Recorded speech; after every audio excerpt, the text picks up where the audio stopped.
Today's lesson is about evaluating integrals. Before I do that, I want to go back to yesterday's lesson about making connections between the area function and its derivative. So the one that we had done for the notes was f of x equals 2, and then we started collecting area at 1, we went to x. We found the area function was 2x minus 2. Its derivative led us back to the original function. Well, what if instead of starting at 1, I started at 3? Then my area function would be 2x minus 6. Its derivative is still 2, which is still equal to the original function. So in calculus, integration, as we said with the Riemann sums, is about finding area under the curve. So if our curve was f of x, then could I come up with a generalized area function to find area anywhere under the curve? So I could generalize finding area under y equaling 2. So that's what we're going to do today. We're going to work backwards from a function to create the area. So I want you to look for connections. How could I go from here to the a of x? Now look at this function, y equals 2, and it went to 2x minus 2. Here, f of x, y equals 2, but it went to 2x minus 6. Note the parts that are the same and the parts that are different. When we go to our other example from yesterday to make some connections, our function was x plus 1. In the first example, I started at collecting area at 2. And then my area function came out to be 1/2 x squared plus x minus 4. If I change it up a little and say, okay, I'm going to start at 4, the area function starts off the same, 1/2 x squared. Middle term plus x is the same, but note the difference at the end. It's minus 12 at the end, just by starting at 4 instead of 2. So the first terms with the x's are the same. It's the constant at the end. Just like in the last problem, the constant at the end changed. Again, we want to make connections going from the function, the original function where I'm finding area under, to the area function. That's our objective. Here we go. I have some functions without graphs. My first function, f of x equaling 4. That's that horizontal line function I just started off with. So if I wanted to create an area function, what would that be? If we think about the connections, it was, how do I work backwards from a derivative? I'm going to think then, first of all, to get area, my function, my heights are always 4.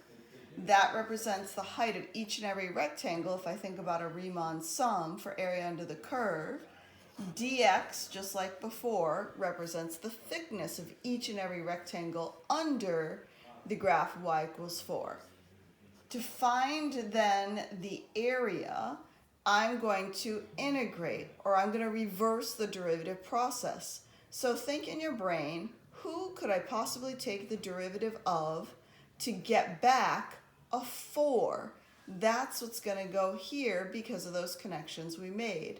Hope you're all thinking 4x. That's what would go in that first spot, just like those examples we did. Now in the examples here, notice the constant at the end changed. We had minus 6, we had minus 2. It was dependent on where we started area. So what we do when we integrate, we work backwards, we say plus some constant because it depends where we're starting the collection of area. My next one is the line linear function. I'm going to use parentheses because I have a binomial, so that represents the height. So that's similar to this case right here, making the trapezoid. I'm thinking to myself, to find that area function, who here would have a derivative of 2x? So you're thinking, who has a derivative of 2x? What function? Hopefully you're thinking backwards and you're coming up with the same thing as me, x squared. And then the next term, who has a derivative of 3? It's kind of like 4. That would be 3x. Plus, at the end, notice in these examples, I had a constant here of 4. I had a constant here of 12. Both were dependent on where I started the collection of my area.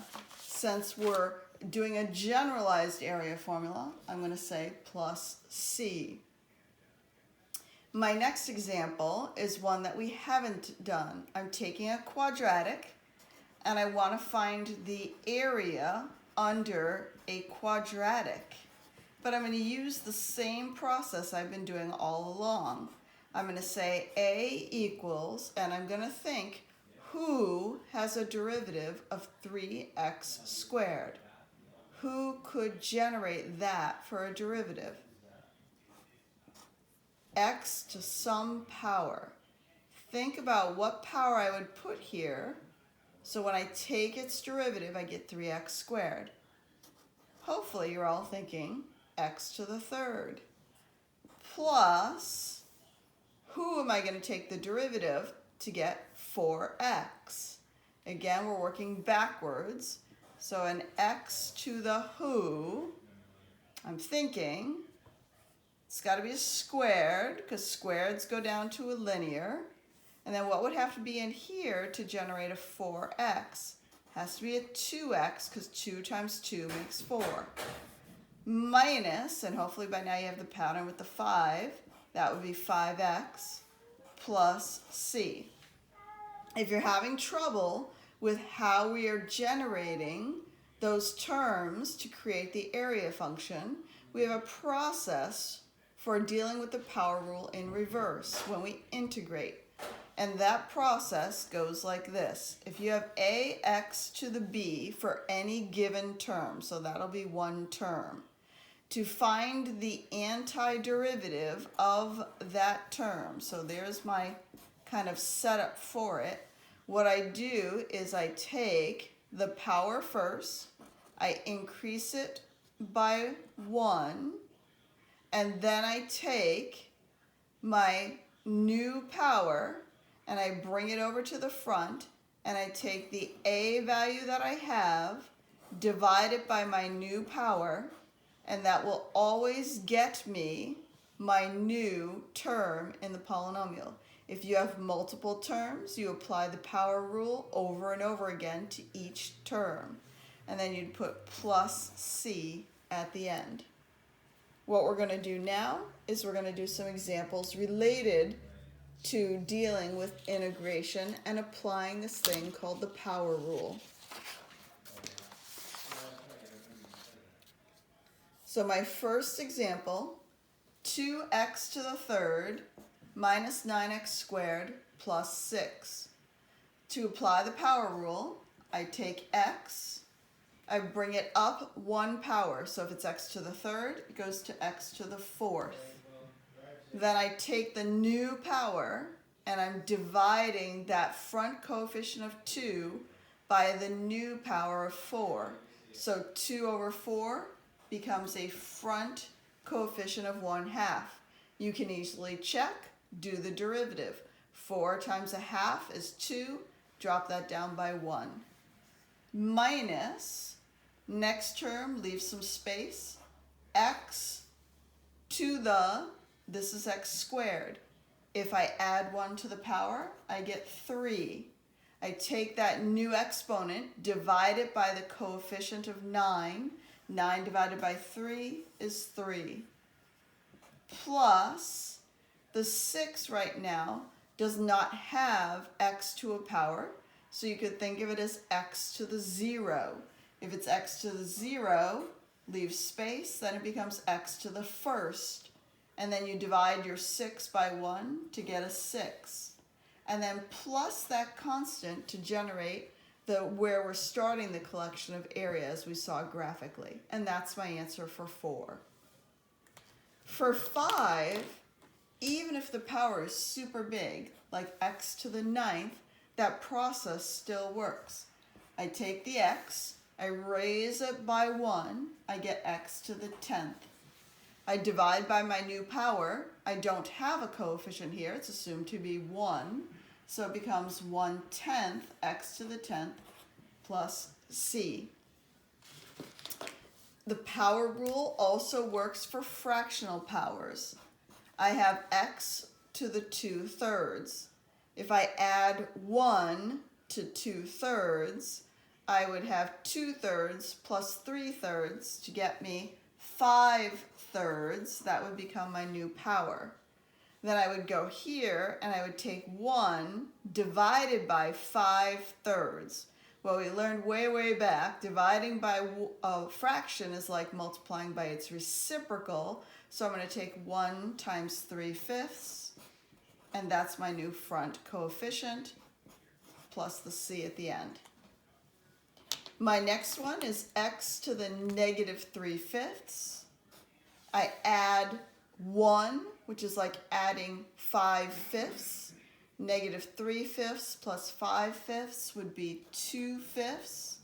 And again, dividing by 2/5 is multiplying by 5/2 plus c at the end. 1 over x to the 4th. Here's where we have to start being careful. In order to apply the power rule, you have to make sure you have x to the power. Not 1 over, but it has to clearly be x to a power. You have to use your algebra skills to rewrite it as x to a power. In this case, it would be x to the negative 4 dx. So it's an important step to make sure you simplify so it becomes x to a power. Then I can integrate, leave a space. It becomes x to the negative 3, because when you add 1 to negative 4, you get negative 3. And I would divide by that negative 3, so that means I have a negative 1/3 in front. And again, plus c. My next example, again, I don't have x to a power. So I'm going to do a rewrite and say this is the same as doing the integral of 2/7, because the fraction stays a fraction. The x comes up and it becomes x to the negative 2 dx. So when I integrate, leave a space, x to the negative 1, divide by that negative 1, front becomes negative 2/7 plus c. My next example, I have x to a power, but it's also being multiplied by the square root of x. If you have any algebraic operations, you have to perform them to simplify inside the integrand before you can apply the power rule. So this x squared is multiplied by x to the 1/2. In algebra we learned when we multiply, we add the exponents. So it becomes a singleton x to the 5/2 dx. So now I can apply my power rule because I have x written to a power. So the answer to this one, space in the front, x to the 5/2 plus 1 makes 7/2. In front is the flip 2/7 plus c. My last one, I have multiple terms. They're all linked by addition and subtraction. They all have x to a power except for my last one. So I'm going to do a rewrite as x to the negative 5th, oops, forgot my parenthesis, plus 4x to the 1/3 minus 2x to the 1/2. Now each term is written as x to a power. Apply the power rule to each term. First term, x to the negative 6 with a negative 1/6 in front. Plus, leave a space, x to the, that's a 1/3 plus 3/3 makes 4/3. And then in front, I have to take that 4, multiply it by the reciprocal, 3/4. 4 times 3/4 is 3, minus x to the 1/2 plus 1 gives me 3/2. And then this 2 is being multiplied by 2/3 to make 4/3 in front of that term. And then plus c at the end. That's it for lesson 6-2, day 1.